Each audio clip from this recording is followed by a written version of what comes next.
আমি মরহুমা বেগম খালেদা জিয়ার বড় সন্তান তারেক রহমান। আমি আজকে এখানে উপস্থিত সকল ভাইয়েরা এবং বোনেরা যারা উপস্থিত আছেন,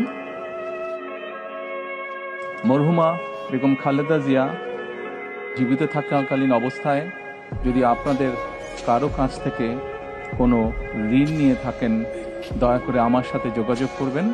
আমি সেটি পরিশোধের ব্যবস্থা করব ইনশাআল্লাহ।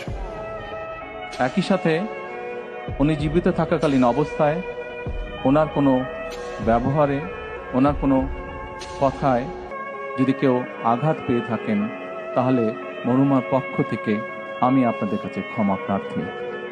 দোয়া করবেন আল্লাহ তাআলা যাতে ওনাকে বেহেশত দান করেন। আসসালামু আলাইকুম।